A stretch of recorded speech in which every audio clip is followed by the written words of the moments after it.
Hello from the Music Interview Corner, guys. We're still at Hellsinki Metal Festival with Per from SCAR SYMMETRY. Hey, how are you doing? Good, good. Thank you so much for taking time for the interview. No, this is my only interview today, so I'm quite happy about it. Thanks for having me. Oh, you're so welcome. And we have to clarify that because you guys are playing tomorrow, but you came today to do the interview. Exactly. Yeah. So I can ask you, you're today as a visitor at the festival, right? You can see other bands. And how do you like this festival? I haven't actually been into the festival yet. I just came and got my little pass, so I get to be here. So I don't know yet. So you have to ask me later. Okay. But I hope you will enjoy your gig tomorrow. Yeah, I'm excited about the festival, to be here and so on, of course. Yeah, and a lot of people, including me, were very excited about your new album. It's called the Singularity, Phase 2, Xenotaph, and it came out in June. How were the reactions so far? Amazing, because it's been almost 9 years since the last album, so we didn't really know if people would still be interested, because that long of an absence, maybe people will go on to other things, but it seems almost like the fan base grew during this time. So it's been super exciting. Pretty much all the reviews we've had have been very, very good and positive. So and we get to come back to Finland, which is pretty much our favorite place to play. Yeah, I can understand why I love Finland. Maybe everybody was so excited about your new album because you made them wait so long. Yeah, there's some expression for that, but I can't remember it. I had a long day. No problem. I took the ferry from Stockholm to Helsinki last night, so if you know anything about that ferry, you know that the next day can be a little bit rough. Yeah, lots of noise and alcohol tourists. Yeah, I was one of them. Oh, of course. Yeah, the noisemakers. Not the alcohol tourists, or both? Well, both. And do you have a favorite song on your new album? I don't know. I kind of like them all. It's interesting because there were some songs that maybe I didn't like as much, like the final third of the album. To me, it's just a little bit. I really like the last song. We saved a good one for the ending, but like the way I wanna structure the track list on an album is to like start off with some really strong songs and to show off what the album is all about, which we do with the openers Chrono Nautilus and Scorched Quadrant. I think those are really strong songs. And then by the end of the album, there are more of those kind of deep cuts that maybe not everyone will like. But then it's interesting to see that a lot of people like prefer those songs and really like them. So my favorites are Xenotaph and Overworld. Oh, cool. That's a good choices. Thank you. And you also have great music videos for these two songs. Yeah, can you tell us a bit more about the music videos? Well, we didn't have like proper music videos since we did The Unseen Empire, for which I think we did 3 videos, and we just didn't want to do them for a long time. But now, like coming back, we felt we really wanted to have some strong visuals for the songs. So we did the first one, Scorched Quadrant, with Ove Lingvall, who did the Morphogenesis video back in the day. Yeah, so we brought him back. And then we did 2 videos with Wayne Joyner and David Letelier, who they've done work for Dream Theater and Devin Townsend. And Wayne is a friend of mine and he's a fan of the band, so I asked him and he was super excited. And then when we had done those 2 videos for Chrono Nautilus and Overworld, that came out like during the promotion campaign before the album got released, but then when the album was out we felt like we want to do something more, we want to extend the campaign, so I asked him to do the video for Xenotaph. So we ended up with 4 videos all in all. Yeah, they are all really cool and they look like high-class sci-fi productions. Yeah, and the video producers, they get to present their vision of what the Singularity Phase 2 is about and like create the kind of visuals that they feel fits the themes, and it's really cool to listen to the songs and listen to the lyrics and see aliens and spaceships and stuff. And you also produced the album, and the one before too. Like all the Singularity basically will be produced by you, right? Yeah, our previous guitar player Jonas, he produced the albums, and as we progressed, I started doing more and more of the production work. He was always the main producer, but like the last couple of albums we did with him in the band, I was doing a fair bit of the recording and production. So when he left the band, it felt really natural for me to like take over all of the songwriting myself, but also do all the recording and production and mixing, because that was like the trajectory I was on, and it's such a big part of the creative process for me. I write the songs and I record all these layers and things that I feel like I need to do the mixing to make sure that all the elements that I bring into the music are represented like the way I want to hear them in the music. So does it feel good to have so much creative control over your own music? Yes, it's amazing. And now that I have it, it would be hard to work with an outside producer. Maybe one day we will do that, but I'm enjoying myself too much. I mean, there's a lot of big bands who love to produce their own music.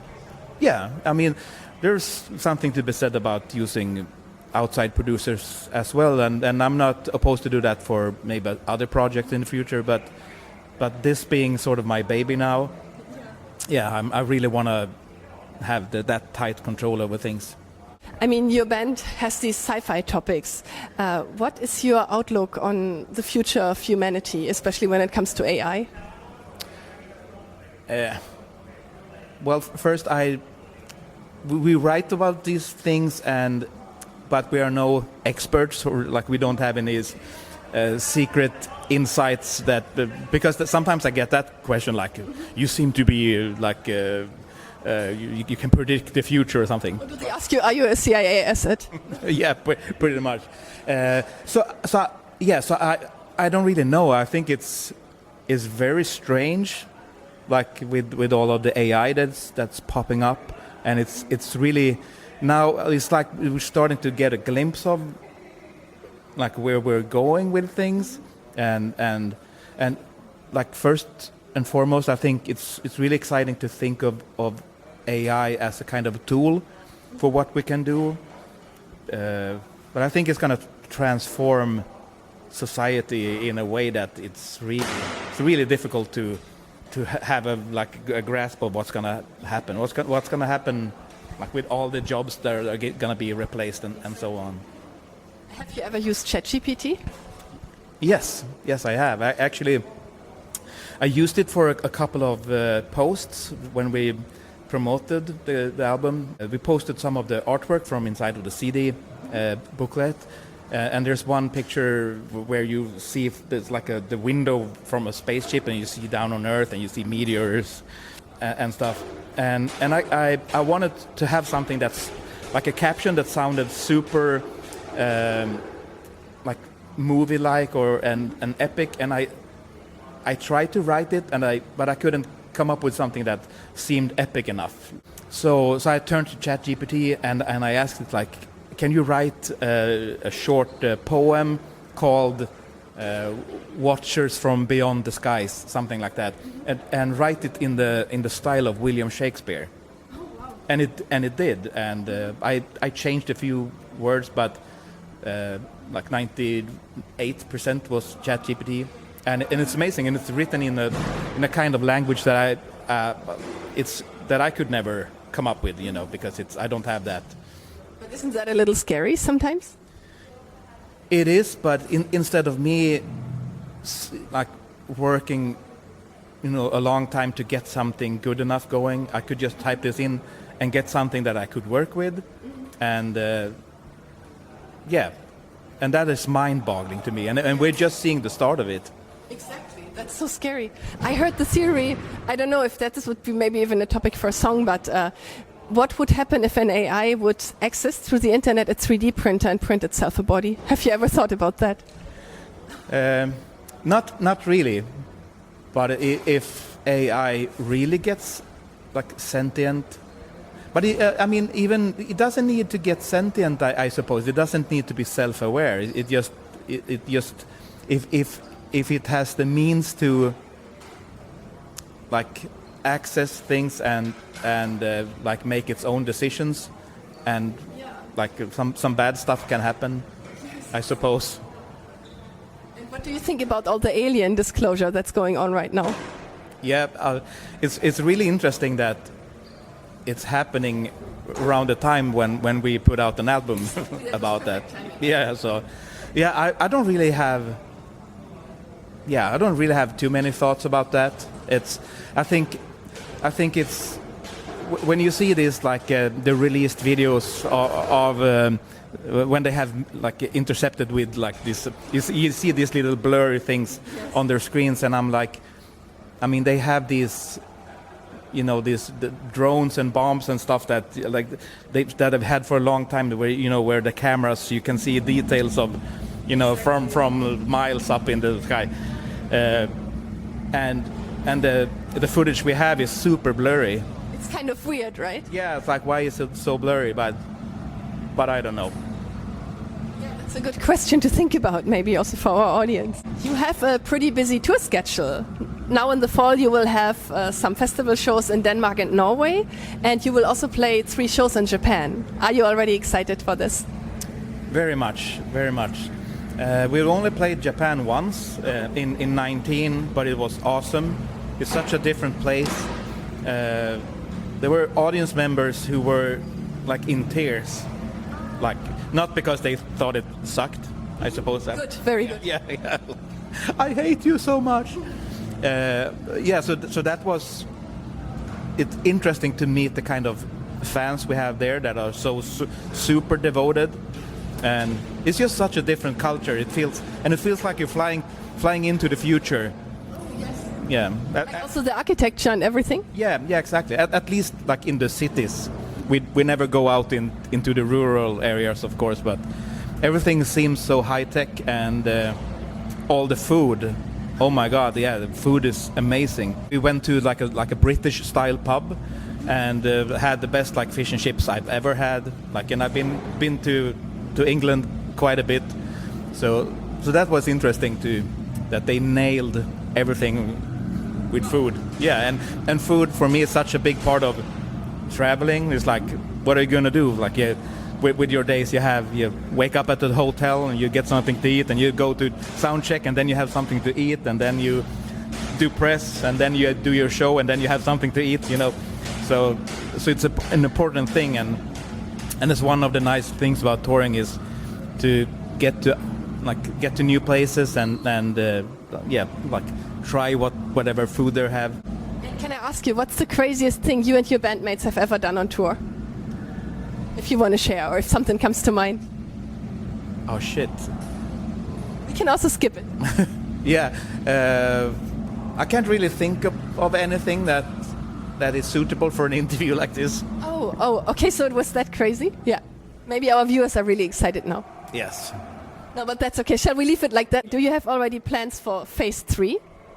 Yes, I have, yeah. But I cannot say too much about it, but I have like a general idea. I have just like started working on new material. So, and an interesting thing is that I have like 2 different directions right now that I'm going into, because I have like phase 3 that I know what that's gonna be. It's not gonna be like phase 1 or phase 2. It's gonna be something a bit different. And then I have another direction that I want to go in for SCAR SYMMETRY. So I'm writing songs, and I'm putting it like in two different folders, and I'll see which one gets full first. So at this point, like, I'm not even sure that phase 3 is going to be the next one. Oh, there might be something in between. Yeah, but you cannot tell anyone because... No, okay, the secret. Okay. Yeah, so because like I need to follow sort of where my heart is, sort of where the creative process is taking me. So we're gonna see, because I don't wanna force anything out. You definitely know how to create excitement. Yeah. A funny thing, we just had an interview with Clawfinger today, and I told them that I have to leave because I have an interview with you, and they said I should send you greetings. Oh, awesome. They seem to really like you. Yeah, and I really like them. They're good friends of mine. Oh, they were really funny and crazy in the interview. Are they always like this? Yes. High energy, good people. Do you want to send greetings to them on camera? Hello, Clawfinger. I love you very much, and I hope to hug and kiss you very soon. Oh, that was so sweet. Oh, do you want to say something to your fans? The same thing. I hope to see you soon. I want to hug and kiss you all. Wonderful. Thank you so much for the interview, Per. Thank you very much. Thanks for having me. Yeah, and goodbye from the Music Interview Corner. Oh.